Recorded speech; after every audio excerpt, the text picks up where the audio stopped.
what's up everybody? So, got another little project I'm working on. I finally got the passenger side turned in to get her assembly in. So, there it is. Like $30 shipped on Amazon. I mean, not Amazon, eBay.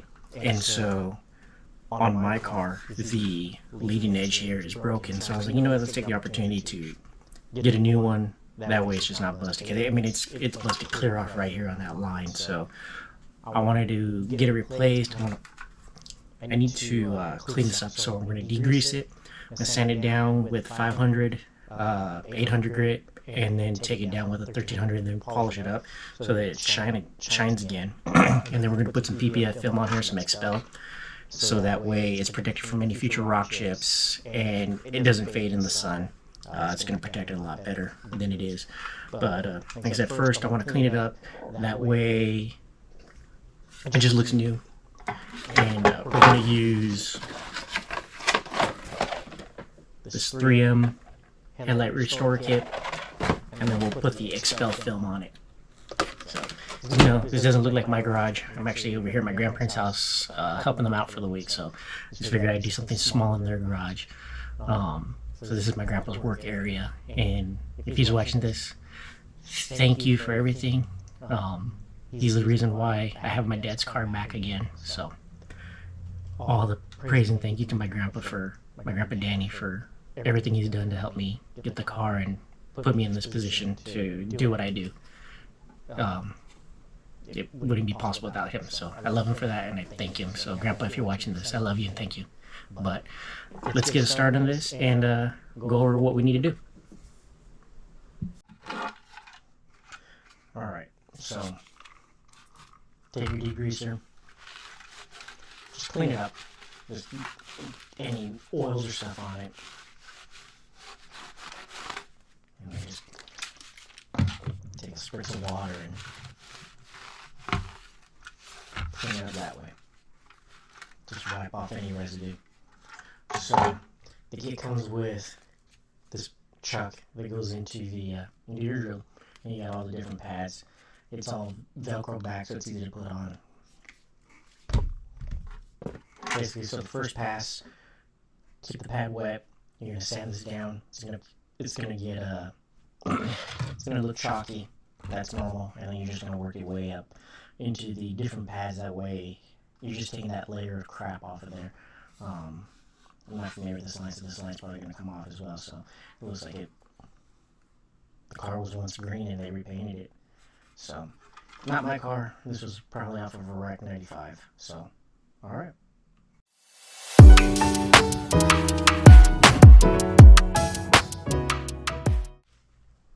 Alright, so that's the 500 grit. This white slurry is normal. The big thing is to keep this wet so you don't burn through the plastic. And then you just go back and you look for your high spots. See, you still got some areas right here where I need to go back and sand down a little bit more. And there's some unevenness here where the imprinted letters are. But we'll go back in and do a little bit more of the 500 grit and then we'll move up.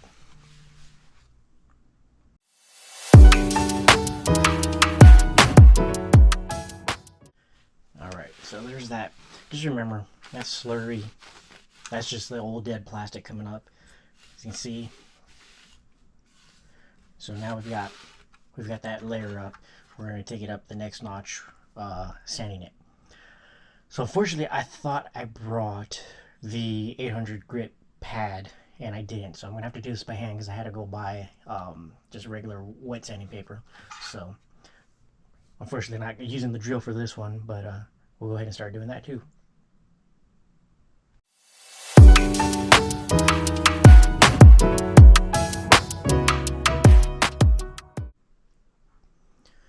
Alright, so we've gone through now with our higher grit, this 800. So there's a slurry. You see it's getting a little bit better. I actually find that this piece actually worked a little bit better getting in the crevices than the pad on the chuck.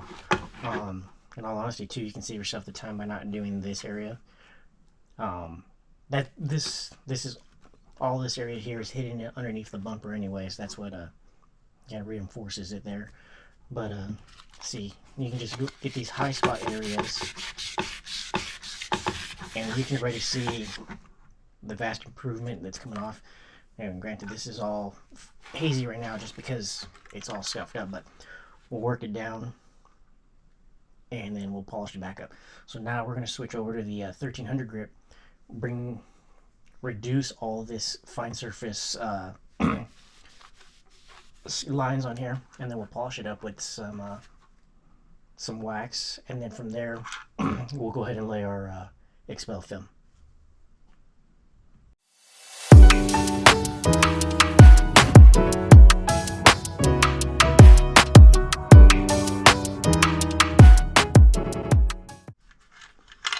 Alright, so we're taking our final polishing pad to it, and that luster's back. Again, always keep your pads wet just so you don't burn through the plastic. That's the big thing, controlling your heat. But what a difference it made in bringing back the polish to this. Like I said, we still got to put our wax on there, but otherwise, what a difference that made.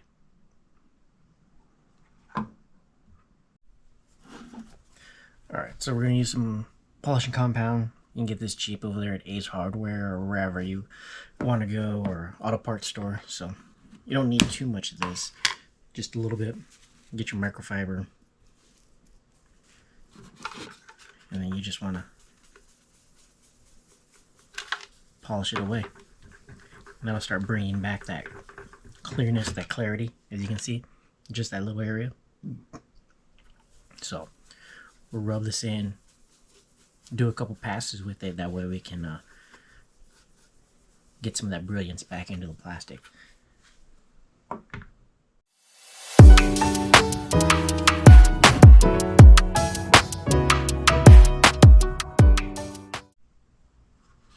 Alright, so now we've got that shine back in there. You can see it. All the polishing compound is really doing now is filling in those high and low spots from where we sanded, and now we've got something that looks back to what was factory clean. There's some small areas here that I could take care of, but I'm not too worried about it. I'm starting to think too, this green line is just overspray. At some point the donor car was probably repainted, but that's fine. You can't see this much anyways, where it's at in the car. So now what we're going to do, put this aside, we're going to start using our film and getting prepped for cutting it up. So you'll need a good X-Acto knife to cut it, and then you'll need scissors, stuff like that, and you can use a little hand torch. I use these because they're great at what they are. You can use a heat gun. I don't have one on me right now, but it is what it is. Best thing you want to do, kind of just get you an idea. You're gonna have a little bit of overcut just for the fact that you want to work with as much as you can, and then you can stretch and form it from there. But always give yourself a little bit extra to work with. I don't know who's ever done tint, but this is kind of like doing that. Like I said, give yourself some extra space to work with, because you're going to want to tug it, you want to stretch it, and then by that time you're going to want to, you can trim it and cut it. But for the most part, you got some areas to work with here that you can wrap around all these leading edges. So, alright, well, let's get to it. Alright, it's always good to have a squeegee to work this out. But when you're working with a squeegee, be sure to keep the surface of the material wet. That way it just glides over it a little easier. Yeah, it's just soapy water, and you just want to lay it as flat as possible. As you notice, there's some texturing here. You want to get those into the ridges as best as possible, and then if you got to stretch it, you just pull and stretch, and then you just work your way down. And then we'll worry about the corners when it comes time to cutting them. But it's nice to have a good squeegee and some soapy water to work with. Alright, it's always good to have a squeegee to work this out. But when you're working with a squeegee, be sure to keep the surface of the material wet. That way it just glides over it a little easier. Yeah, it's just soapy water, and you just want to lay it as flat as possible. As you notice, there's some texturing here. You want to get those into the ridges as best as possible, and then if you got to stretch it, you just pull and stretch, and then you just work your way down. And then we'll worry about the corners when it comes time to cutting them. But it's nice to have a good squeegee and some soapy water to work with.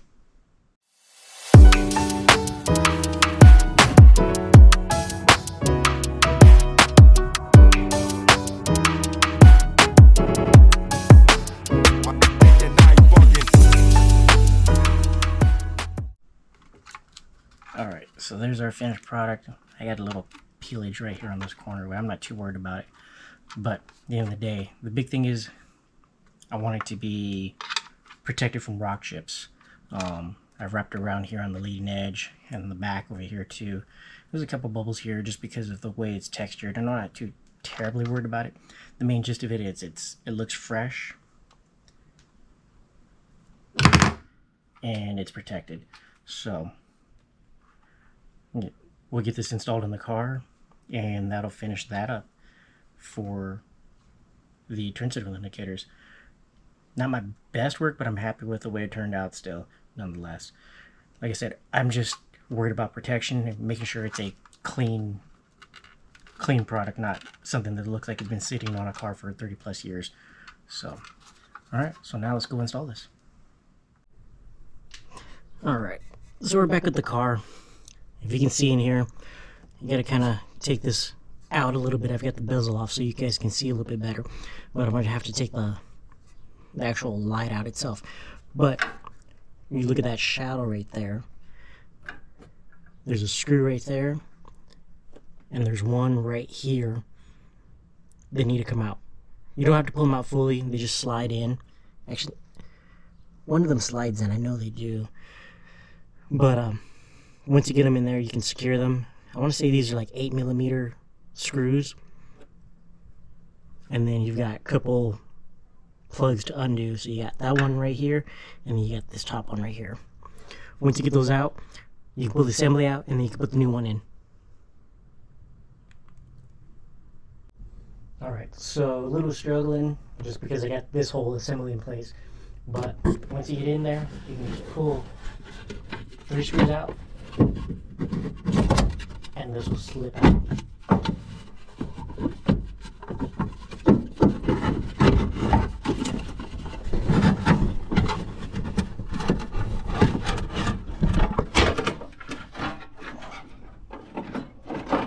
Try to do this one-handed, but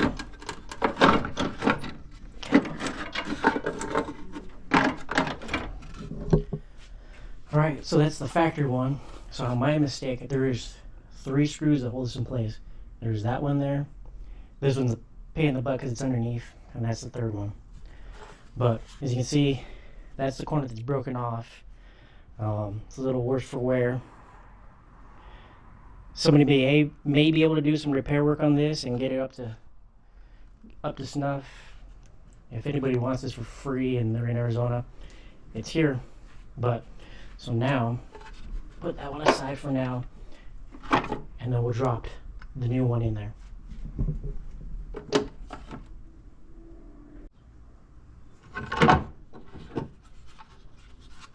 Alright, so once you get this in, it just slides into place.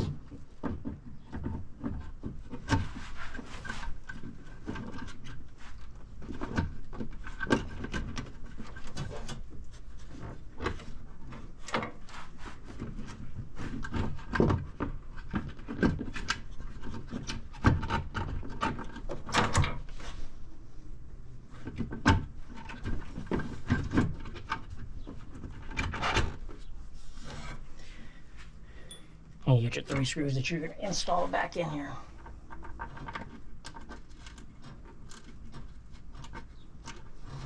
I incorrectly stated they were 10mm. They're actually 7s, I want to say. Let me see, where'd my... But, again, there's 3 areas where you're going to screw it down. They're not necessarily hard to get to. It's just depending on how much you want to take out of the car to get it to get the angles you want to work with.